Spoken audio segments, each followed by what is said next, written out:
You're saying that the Azeris have tremendous military power. Mm-hmm. Where are they getting their equipment from? Well, they got most of it from the Soviet Army. When the Soviet Army was dissolved, they got their portion, quote unquote. But they've also bought a lot from other Soviet republics. They've gotten some from Ukraine. They've gotten equipment from Turkey, Soviet arms manufactured in East Germany, the ex-East Germany. An awful lot of those arms were sent to Turkey, and Turkey sent those arms to Azerbaijan. We've captured East German-made Kalashnikovs, things like that. Yeah, mostly like that. They buy arms. They've gotten their arms from the ex-Soviet Army, and one portion has been sent from Turkey.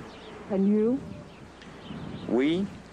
Most of our arms, all these tanks we've got, both light and heavy tanks, our artillery, almost all of it has been captured from Azerbaijan. I'm the commander of Marduni. In the region of Marduni, we, since from June 28th until now, we have either completely destroyed or captured 55 heavy tanks, T-72 tanks, 24 light tanks, these BMPs, and 15 other lighter armored vehicles, armored personnel carriers, things like that, as well as 25 pieces of artillery, of heavy artillery, not including light mortars and junk like that and other arms.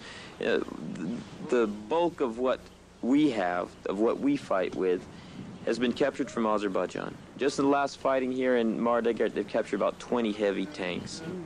T-72s, most of them, 2 T-64s, 1 T-54.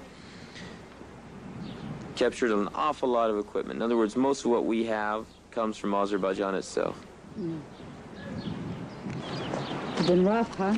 Huh? It's been rough. It's been very rough. Very, very rough. It's a long fight. It's a long fight, and I don't know. It's amazing that Azerbaijan is still fighting this war. Like I said, an awful lot of Aussies realize that it's not their country. Then there are other people, you know, the other national minorities in Azerbaijan that are being totally exploited in this war. The Kurds were used against us in Lachin, and you know, that had absolutely nothing to do with their own interests. The Talish and Lezgi nationalities are being used against us. It's very interesting that a very high proportion of the bodies we've recovered, the Azeri soldiers' bodies that we recovered, are either Talish or Lezgi. And we get their passports, so we take their passports off their bodies and things of their other ID, and a very high proportion of them are not even Azeri. They're from the other national minorities, and that reminds me of the Turkish policy at the beginning of this century and end of the 19th century, where they used the Kurds against the Armenians. They used the Kurds to massacre the Armenians, and then once the Armenians were pretty much massacred, they started deporting the Kurds and massacring Kurds.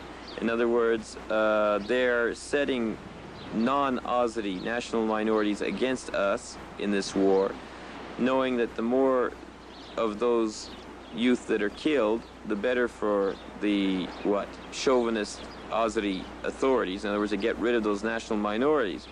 And at the same time, they try to crush the Armenians here. And it's amazing to me that those national minorities aren't more awake. They're not more conscious of what's going on, because for us it's very, very clear what's going on.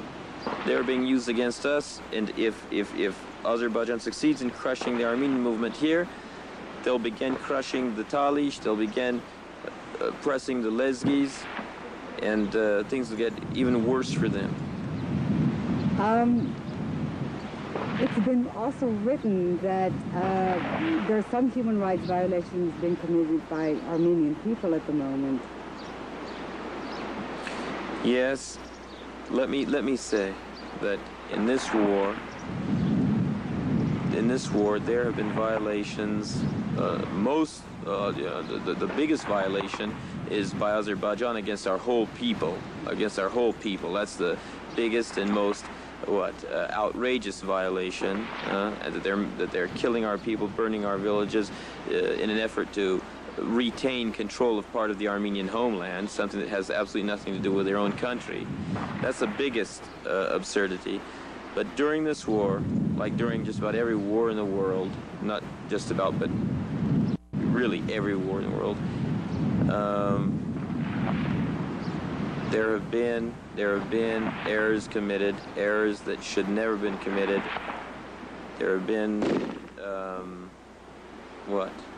the Armenian side has also made mistakes. But let me say that those mistakes there's absolutely no way of comparing the violations committed by Armenians with the violations committed by Azerbaijan. Absolutely no way. In no way whatsoever can you compare the two.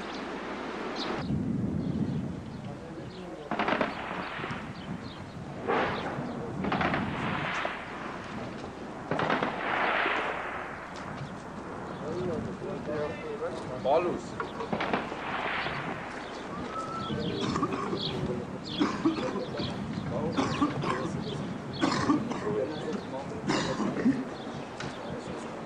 in Eile.